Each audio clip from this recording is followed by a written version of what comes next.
Cameron Chardukian here. I'm coming at you from my new apartment in Chiang Mai, Thailand, the balcony, and I'm not really sure how to hold the camera. It looks pretty bad no matter how I hold it. This way we got a crappy background. If I hold it this way, my face gets kind of dark. But I'm sure you'll enjoy the view, so I'll hold the camera here. And what I want to talk about with you in this video is climbing the right ladder. So, many people, when they're beginning to work in their late teen years or their early 20s, they just focus on climbing any ladder. They're trying to say, oh, you know, I want to make more money now.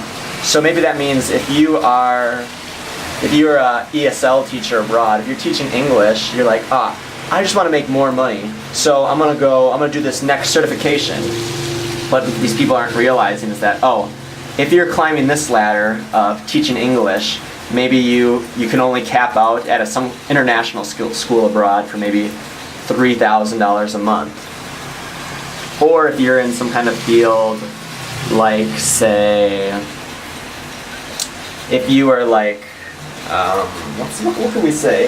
If you're maybe a freelance writer and you're doing SEO writing, so you're writing blog posts that aren't really too difficult to write. They're mostly just 5 reasons this hockey stick is good, or what is the best life insurance for Canadians. If you're writing the SEO type articles,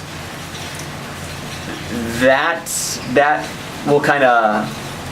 has a limit of how much you can earn. You can maybe earn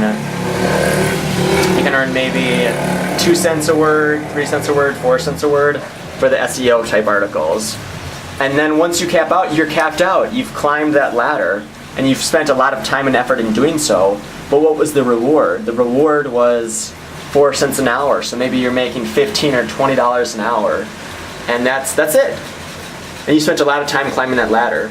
So what I would recommend you do is that you focus on climbing the right ladder. So if you don't enjoy teaching English, there's no reason to climb that ladder because there's not a big payoff in the end. And you don't enjoy doing it. Or if you're a lawyer and you don't enjoy being a lawyer, why are you climbing that ladder? You are spending time and effort gaining career capital in a field that you don't enjoy. So that's not the wisest decision. So that's the point I want to get across to you today, is that you have to focus on finding some kind of field that has both potential for growth, you can get compensated well in that field, but also that you enjoy. If your field lacks one of those, or even worse, if your field lacks both of those, that's not a field, or that's not the kind of ladder you want to climb, because you're not going to get a big payoff for it in the end. So that's something to think about when you're choosing your career, or when you're thinking about what skill do I want to develop next. One is climbing that ladder of, say, learning the program. Is that going to give me a big monetary payoff as I climb that ladder? And 2, will I enjoy that? And those are the 2 things to consider when climbing some kind of career ladder.